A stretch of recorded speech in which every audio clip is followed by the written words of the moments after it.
Good evening, everybody. How you doing? And welcome to the podcast, the Chasing the Highlights podcast tonight. My name is Lonnie Washington, along with Tony Robinson. He's in Texas, and I'm in Arizona, and we have a lot to get to today. We're going to be talking about the NFL week number 6, and then we'll preview week number 7. So, Tony, let's get right down to it. I'm a big Commanders fan, and last night was a big game with the Chicago Bears going into Landover, Maryland, taking a big win for the Chicago Bears. And, we had a discussion about this particular game, and I'll let you give your rundown first. So what do you think about looking at this overall game? Do you think this was a big win for the Chicago Bears that can propel them through the rest of the season? Because obviously, if you look back last season, Washington with the Hail Mary, it propelled Washington, all the rest of the season and kind of gave them that momentum. Chicago, however, there's still a new team trying to figure things out. Do you think this was, kind of like the revenge game that Caleb Williams and the team wanted to propel them through the rest of the season? Yeah, I think so. Like I said before, I feel like this was going to be a big payback game for y'all, for Chicago coming back into the Commanders, and that Hail Mary that they threw last year kind of like took the sail out of the wind out of their sails. I almost messed that up, but maybe they had all year to think about that, to go back, and they probably watched the film on that. They probably had that game playing in the locker room, like, you guys better, get this payback, don't let them do the same thing again. So, but this came out where your lead quarterback, he made some mishaps and mistakes and stuff like that to lose the game. But I think you guys are still good. I mean, it's just, these games kind of happen, but the Chicago Bears are playing really well right now, I think, because of Ben Johnson offense. That's how I feel. Ben Johnson is the one that's helping this offense thrive, because last year they were kind of sputtering a lot. So I feel like they have all their things, everything going with the Ben Johnson offense and stuff like that. So, yeah, I mean, they get Ben Johnson. And like I said, Ben Johnson had a couple of weeks to prepare for the Commanders. The Chicago Bears is coming off of a bye week, going in there, well rested. They had a clear game plan, and one of their biggest game plans was to stop the run, because obviously the Chicago Bears has given up 6.6 yards a carry, prior to this break. And so I think this was their focus. And with Washington being the number one rushing offense in the NFL, I think that that was their focus, try to stop the run. I think in this particular game, looking back at it, we spotted the Chicago Bears a 13-0 lead. Jaden Daniels had a early turnover, a pick in the red zone, which you rarely see from him. But Chicago took advantage of it. Now, you would think that Chicago would have had more points because they played very, very well. But this is kind of like, the Commanders' slow starts. Commanders have started slow probably almost every game this year and have to come blazing back. And, this game was no different. The Commanders come blazing back. I think they scored like the next 21 points. There was a lot going on back and forth in the game. And then, Ja'Cory Cross-Kamara, Bill had a fumble for the second week in a row. And, you can't do that as a rookie. You're trying to make your way. You have a lot of momentum. You've won Rookie of the Week. And now, you turn the ball over and, for the second week in a row. And these turnovers was the undoing of the Commanders last night, because once the Commanders finally came back, it was tough for the Bears. The Bears were reeling, right? We had the Bears, under 5 minutes left in the game. We're driving down, 3rd down and 1, fourth quarter. All we need to do, down by 2 points, the Bears. And Jaden Daniels fumbles the football for no apparent reason. I mean, he didn't get hit by the Chicago Bears player. It looked like he was, overthinking it, lost the ball. And, now you give Chicago a chance with the ball in their hands, and they come down and they, DeAndre Swift. I mean, yeah. What can you say about the night that he had? It was crazy, 100 yards. I mean, 14 carries, 108 yards rushing. But, what he did in the passing game was amazing. I got to give them credit. Yeah, two catches for 67 yards and a touch. I mean, that's 16 touches for over 160, 70 some yards, 75 yards total offense and 1 touchdown. So that's who y'all couldn't stop in this game. So I thought y'all were going to play. I thought you're going to play better defense than this. But then again, I say again, the Ben Johnson offense, it's the same kind of offense that they ran in Detroit last year, and I feel like that's why the Bears are playing really good now. Because it just, if everything flows now, Caleb Williams is starting to get the feel of it and everything. He's minimizing the turnovers and everything. He's not throwing. He only threw 29 times this game, but I guess he didn't have to pass too much. I guess because y'all didn't really do nothing. Y'all didn't really do nothing. I mean, everybody's complaining about the referees calling back some scores against the Bears and things of that nature. But I want everybody, Chicago Bears fans, listen to me. I'm going to give you your credit. You came into DC, you got the win. I'm not making any excuses. All right. But if this was you guys a Super Bowl, you guys are looking real micro here. If this was you guys a Super Bowl, right? And it says a lot about the Commanders because, when you start to be a good team, other teams are going to be gunning for you, right? So, if Chicago came in and they beat us and they felt like this was their Super Bowl, their revenge game, so be it. But we got bigger fish to fry if you're Washington, right? We got a short week. We got to go to the Dallas Cowboys and play a division rival, right? And so we're moving on to this. Jaden Daniels in his press conference already took credit for the loss. He said, "This is on me, right? Stand-up guy, because without him, we wouldn't even be in this game."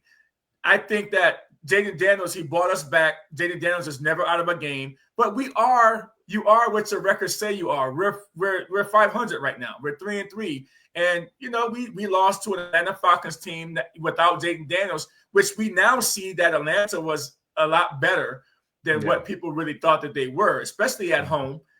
They beat the Buffalo Bills yesterday. So, I mean, we're on to the Dallas Cowboys. We'll talk about that game a little bit later, but I want to let everybody know, pump the brakes on the Bears. People are thinking that the Bears now is a potential playoff team. Ben Johnson this, Ben Johnson that. Yes, you know what? You guys got talent. The Chicago Bears has always have talent, right? It's just now that Ben Johnson's come in there and he's getting them guys to believe in themselves. Caleb Williams is not turning the ball over. Caleb Williams is playing within himself. And I think that it's a good thing for the Chicago Bears. But I'm not thinking the Chicago Bears are going to the NFC Championship game or anything like that because of this win. But, yeah, it is a big win. I can't deny it. 3-2 Chicago Bears, 3-3 the Commanders. We'll move on from this. Let's see how these teams, kind of like towards the end of the season after this particular game. Because last year, one team elevated and one team lost eight straight games, which was the Chicago Bears. So let's see really how it goes with the Chicago Bears. So, yeah, hey, bravo to my brother, to all the Chicago fans out there. I'm going to give you your flowers. We're frying bigger fish. If we would have won this game, Chicago, it would have been just another game. It wouldn't have been, we beat the Chicago Bears. It just wouldn't have. But for you guys, it shows how far the Commanders have come when the Chicago Bears have beat us, and now everybody's thinking they're world beaters for some reason. So I'll just leave that there. You can rebut that, Tony, if you want to. Hey, they won the game. I have no statements, Your Honor. All right, cool. So I said that. So now, I mean, there's a lot going on in the NFL, and there's a lot of parity right now in the NFL. You don't know what team is really in it from week to week, right? Yeah. I'll give an example. We're not letting the Philadelphia Eagles off the hook, right? We got to go back to the Philadelphia Eagles game, right? Jeez. And at 34-17 on Thursday night, the Philadelphia Eagles get housed. Okay, the Giants handed the Eagles their second straight loss with a strong performance from rookies Cam Scatterboo and Jackson Dart. Meanwhile, it was just a crazy game overall, and to see the Philadelphia Eagles have a lot of things going on with their offense, and they started off really good in this football game, but they never really got Saquon Barkley on track after this first couple of carries of the game. You thought that he was going to have a breakout game, but you never got him back on track again. And there's a lot going on in Philly, and that's why I'm a little bit upset. I was upset because we lost, because we had a chance to tie Philadelphia Eagles last night with the win, but it didn't happen. So now the Eagles kind of avoid that tie. They still have one division game lead, but the Philadelphia Eagles have a lot of issues going on right now, and they got to go to Minnesota next week. Yeah, I mean, you got AJ Brown. I don't know if you heard after the game in the locker room, he was like, "How the f did we lose to the Giants?" Like screaming it. Yeah. Wow. It was like, so he, everything that's going on with him, he had a solid game. It wasn't great. He had 6 for 80, averaged 13 yards a reception. So, but I don't know. Saquon started off good. Yeah, he had 12 carries, 58 yards. But you got 2 receiving, 2 catches with 9 yards. It's just like it's kind of hard to break this down because it's the same thing every single week. They were finding ways to win, not playing well in the offensive end, but now the defense is starting to give up a lot of points.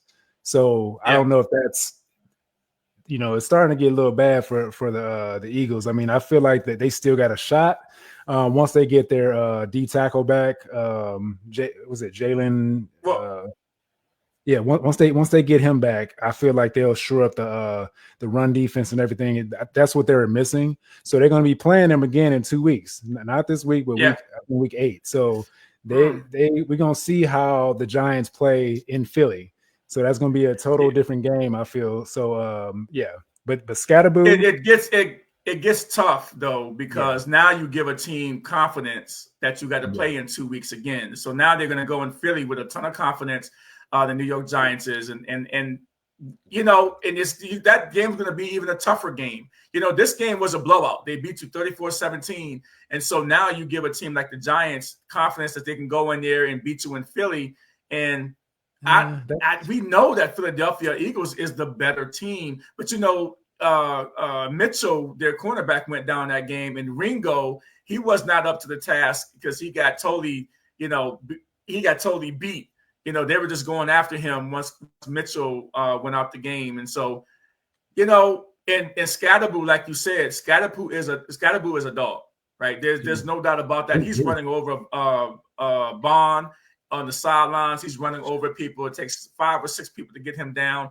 And we don't know if this style of play is going to allow him to play like this all season, because in college, he was a wrecking ball in college too. And, he's not only just a block. He can run the ball, he can block, and he can catch the ball out the backfield. And then we also saw Scotty throw a pass against Texas last year for a touchdown. And so the Giants are tough. This division is up for grabs. And as we know, in 21 years, no one team has won back-to-back NFC divisional titles in 21 years. And so, we don't know how that's going to work out. So we'll see what happens with the Eagles. But to lose 2 games in 4 days for Philadelphia is a tough thing, right, for the Philadelphia Eagles.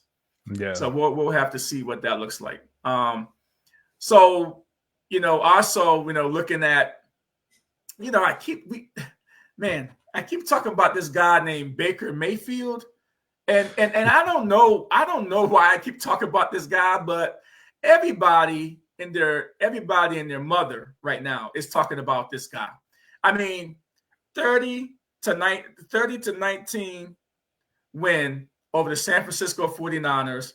And he loses people, and he just keep on rolling. And he keeps on rolling. He had another crazy run in this game for a first down. After they had him sacked in the backfield, he goes off to the left side and he runs. But they have Baker Mayfield now. It's like Baker. He's 5-1, and now they got him now number 1 for the MVP voting. And we talk about this every week, but he just keeps on winning every single week. And so I don't really know if he's going to win the MVP, but man, Baker Mayfield is hot right now. And he's got his team, but can Baker Mayfield continue to win with the amount of injuries that's mounting right now? That's the question. Well, it goes to show what their the coaching staff they have. I mean, they're putting they have a good game plan coming into every game. It seems like they know what they're supposed to be doing, and they just do it. Like who is? Oh, it's like we got some technical difficulties. It just No, you're good. you good. It kind of went away. It came Yeah, back. you're Okay. good. Yep. So yeah, just the coaching staff, like they're putting together a good game plan. I feel like they just come in and do what they know what they want to do, and they do it. Nobody's going to stop them. I mean, they get stopped a little bit, but it's like they know what they have to do and they get it done. And it's all about getting a dub. Like, the defense is, steps up, holds San Francisco to 19 points. A hot was it Mac Jones? Mac Jones. Mac Jones. Mac Who? Jones. Mac Mac Jones. Jones. He threw a couple picks. I mean, he still had a solid game. He threw for 347 yards because he had to try to come back. But the two picks probably was the killer for him, giving Tampa Bay more opportunity and stuff like that. So I'm still, I still like Mac Jones. I still think he's doing his thing. But Baker Mayfield, though, boy, Baker. Yeah. Please Cleveland wish they had Baker. Come back to Cleveland, Baker. Come back. Baby, come back. It's like, yeah. I love it. I love it. And it's always one of those things to where, we're going to transition now to the Cleveland Browns because I think this is where we're going with this, right? Once you say baby come back, it's kind of like the signal to go to the Cleveland Browns. I mean, your boys, the Cleveland Browns, they go into Pittsburgh, and you got that bad man over there in Pittsburgh, and he put 21 points up, and I think you got put 9 points up, and that and a loss. And so now, after controversy all week long, Tony, it was controversy all week long about who was going to be number 2. Why the hell are we fighting over who the hell is going to be the number 2 quarterback in Cleveland? I mean, I'll just leave this right here for a minute. Why are we fighting over who's going to be the number 2 quarterback? And talking to you today, Tony, you were adamant about the need to get rid of Dylan Gabriel, right? And it seems like I've heard this for many, many years, round and round, for many years, about you guys getting rid of quarterbacks prematurely. I mean, it was Baker Mayfield, it was Deshaun Watson, it was Flacco now is shipped out of town. You guys have 6 quarterbacks coming into camp, and you got 2 rookie quarterbacks, 2 veteran quarterbacks, and you got Deshaun Watson on the shelf. And I think that there was something going on with potentially Bailey Zappi this week, possibly jumping over Shadur Sanders to back up Dylan Gabriel. And it was a big mess. All right. But you're upset for some reason about the quarterback position. I'm upset about the fact that Stefanski still has a job after all this. He still has a job. And we saw Flacco go to Cincinnati with just 5 days of the offense, and he puts up, I think, 19 points or 18 points or something like that against the Packers in Green Bay. So I'm trying to figure out now, what's your deal? Is it Stefanski, or is it the quarterback, or is it just the whole Cleveland Browns organization? What do you think about this? So it's a culmination of things. You can say it's the whole offense. That's what it comes down to. It's the whole offense, because it starts with the coach calling the plays. He has a vanilla offense that's going out there. 2, we have a quarterback that can't see over the line, can't throw it past 5 yards accurately, or 10 yards. I'll give him 10 yards accurately. Everything he's doing, I don't know. I just can't. The thing about it is with Dylan Gabriel, the reason why that they're worried about who's going to be the number 2 is because the ultimate goal is the ultimate thing we're worried about is getting the number 2 to the number 1 spot. And that's what people are like are in an uproar about. But there's a reason why, because when you see the tape, if you watch the tape, watch the game tape, this guy is in the pocket, can't see downfield properly. So that leads me to believe he can't see over his line or anybody that's coming at him. If you can't see how you can't see people open, the passage that you throw to wide open people that's cutting across, doing a 5 and in, you're throwing it at his feet, and that should be that's a gimme catch. Or gimme throw you should throw to him. There's no reason why you should miss guys or overthrow guys on the passage you should make. And then we get to the deep ball. The deep ball you throw is either over his head, short, or they're dropping the pass because you're leading them into the defense. So if I'm a receiver, I don't want to catch any balls from you because I don't know how accurate it's going to be if you're going to try to get me killed with the safety coming over the top. Like, I don't want that. And it seems like he's not sure of himself. That's why Stefanski hasn't opened up the offense fully for him, because it's all this dink and dunk stuff, all the checkdowns. And I'm like, what are we doing here? And then they went away from the run game. The run game is what's been the bright spot of our offense, since the start of the season. They barely ran the ball. Like, how can you barely run the ball when your rookie running back is leading the league for rookies or whatever in rushing? Like, you cannot take the ball away from him. But what Pittsburgh did, they put 8 in the box because they know this guy can't throw more than 5 yards accurately or 10 yards. So they put 8 in the box and forced him to throw. They took the run game away. So when you have that shows like nobody is worried about our offense. Because usually when we played Minnesota, Minnesota didn't rush as much because they knew that he wasn't a good passer. They usually run at a higher clip. Yeah. If you go back and look at the stat, they barely rushed in. They just let him do what he wanted to do because they knew he couldn't pass the ball deep. So they just kept everything in front. Like, beat us that way. That's why the run game. Go ahead. Why are you guys are ready to throw this guy over the in the water, either take him out in the deep end and just throw him over in the ocean without any life jacket already. It's only been 2 games. It's only been 2 games. He's a rookie. Do he deserve more than 2 games? You guys trying to replace him next week. So you just said that you just said you feel like the coach should be fired, right? So a part of that is the quarterback. This is the guy he wanted. He picked Dylan Gabriel. This is who he wanted.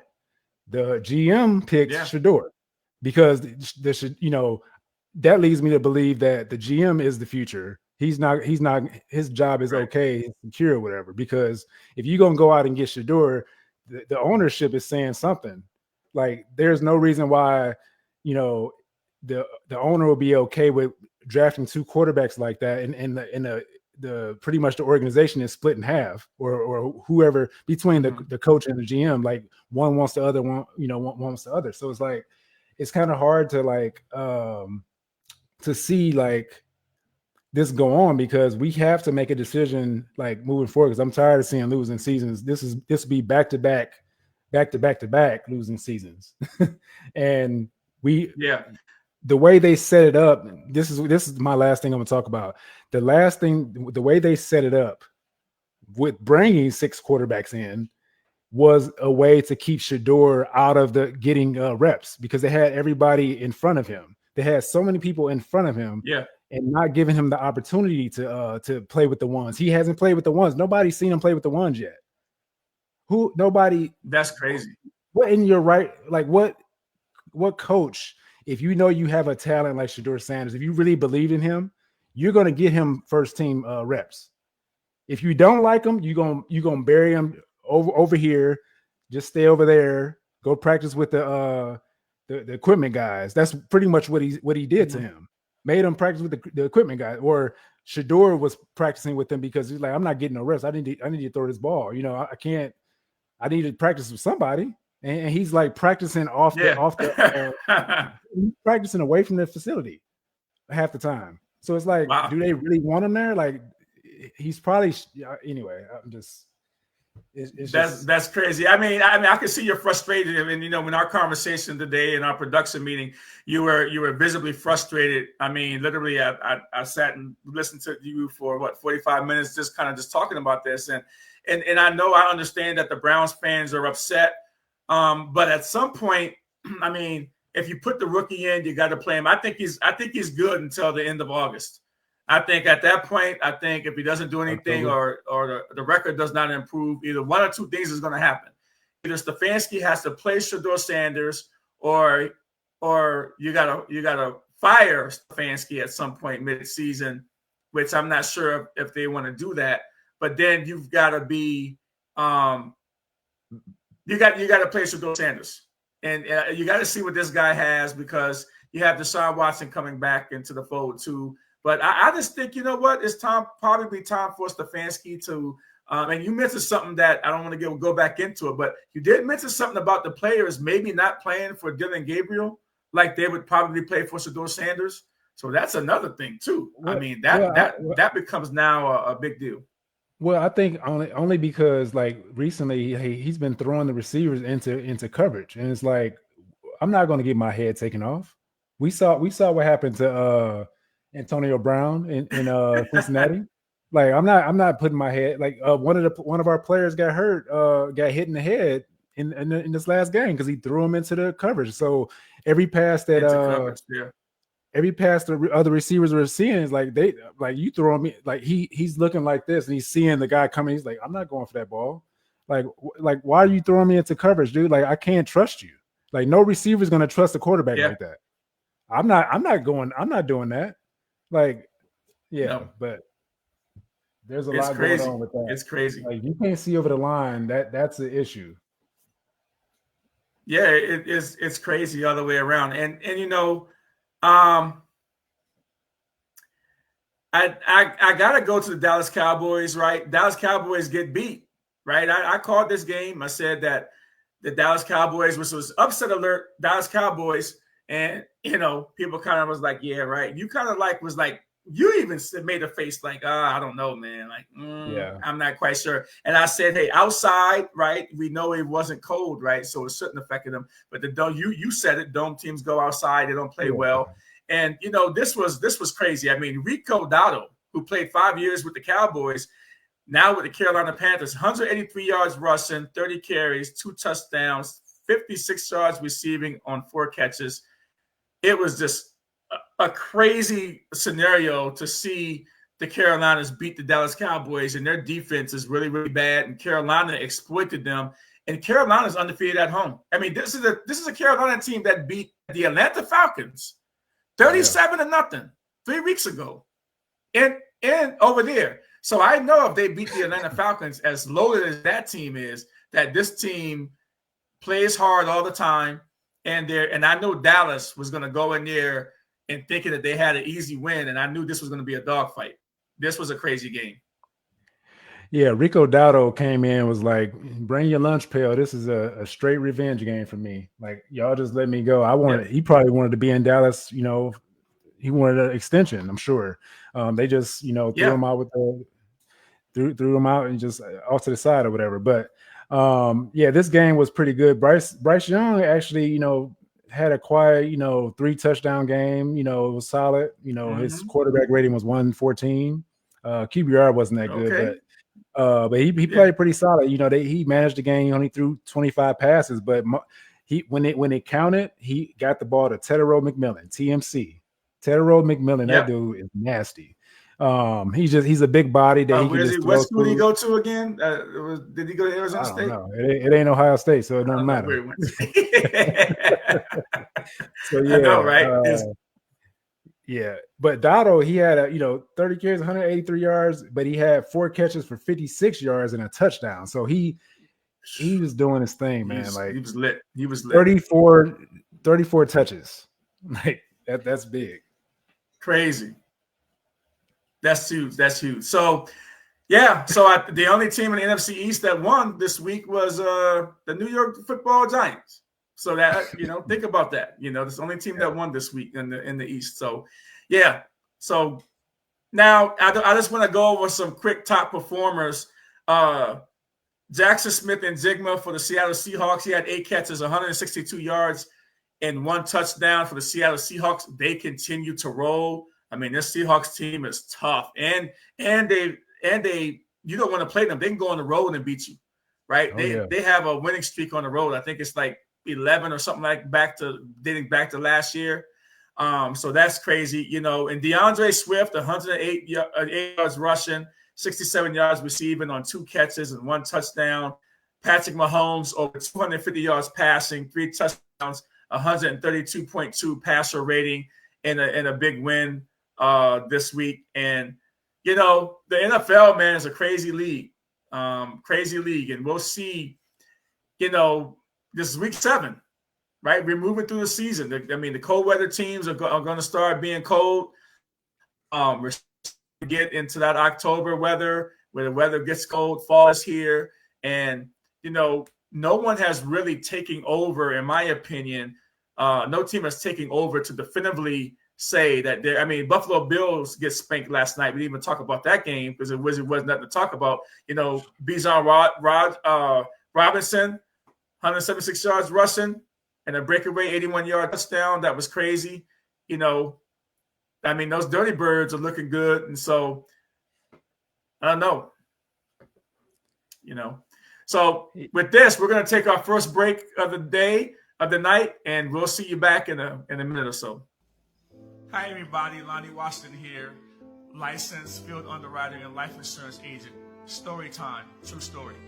A little while ago, somebody reached out to me to get life insurance. The gentleman was probably in his 60s, and he was looking to get $50,000 worth of coverage, and he was in fairly good health, only taking blood pressure medications, and probably would have qualified for coverage fairly easily. Well, after a couple of conversations, he was still on the fence about getting life insurance. A few months went by, and I get this phone call, and he says, "Hey, is this Lonnie?" And I said, "Yes." And he's like, "Well, this is so-and-so's son. I'm at his house right now." And by his phone, he has your name and phone number with $50,000 worth of life insurance. And I says, "Okay." And he's like, "Well, he passed away a couple of days ago, and I'm at his house trying to pick up the pieces and figure out how I'm going to pay for his funeral." And I says, "I'm so sorry for your loss." I says, "But he never got the life insurance coverage from me." And he says, "Well, that figures." He says, "Now I'm here trying to, figure out how to bury him and also take care of the things at his house." So it just goes to show you that when someone passes away, your loved ones will be looking for a life insurance policy. Don't wait until it's too late. Contact me today so we can talk about how to put something in place for you and your family for life insurance so you can leave a legacy for your family.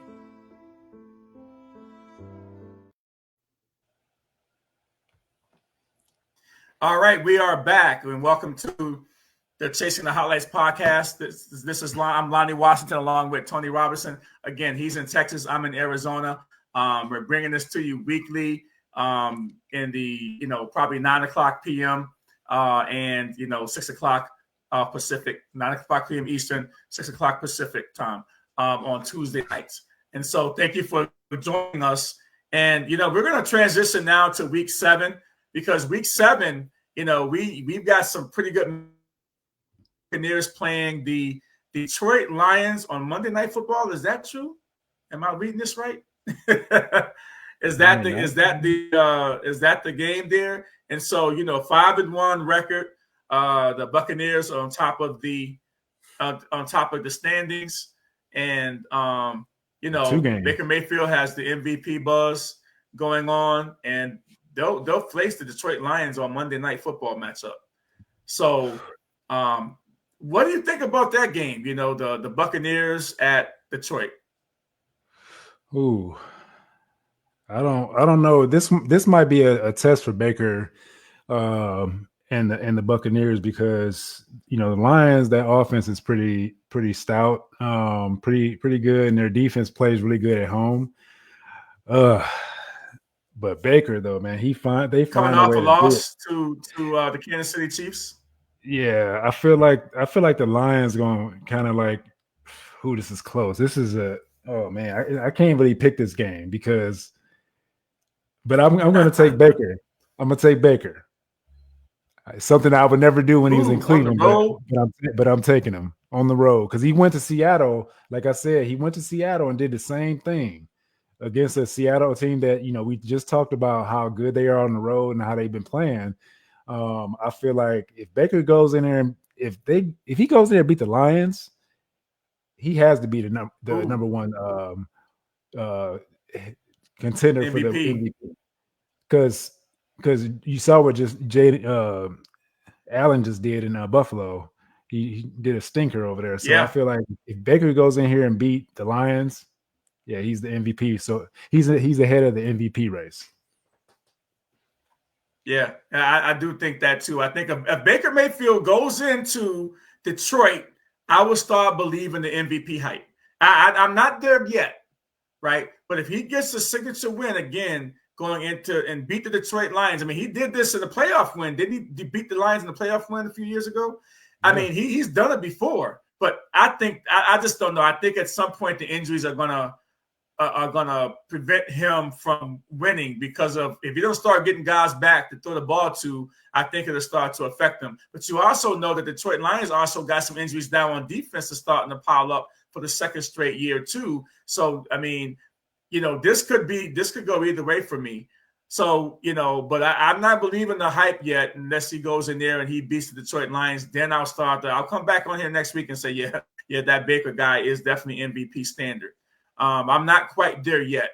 And so, you have some must-win games too, right? The Philadelphia Eagles 4-2 are looking to avoid their third straight loss when they face the Minnesota Vikings 3-2 on Sunday. And the Commanders and the Cowboys are looking to gain ground on the NFC East standings.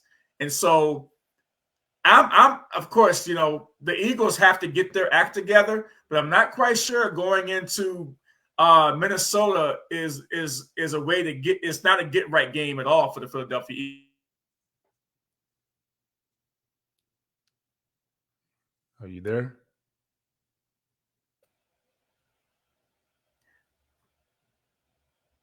We're Froze up a little back, bit.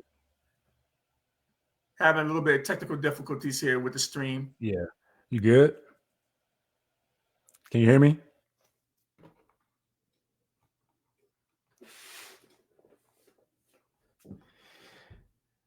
Yep. Technical difficulties. Can you hear me? Test 1, 2, 3.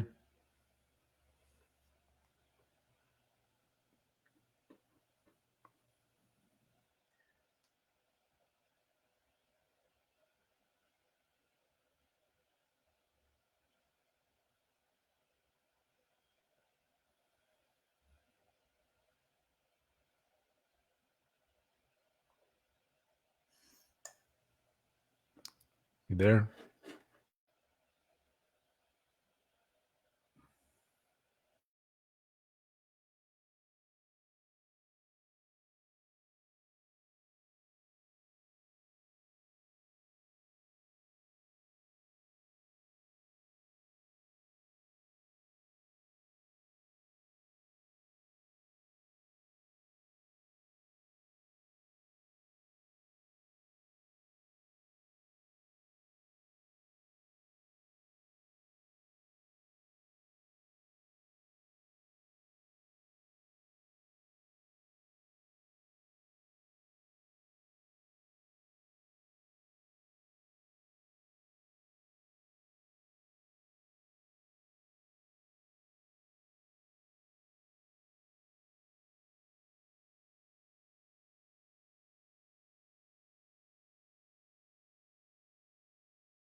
Hey, Tony.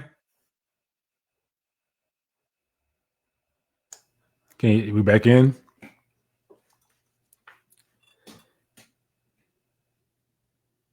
Yeah, I can hear you a little bit now. Yeah.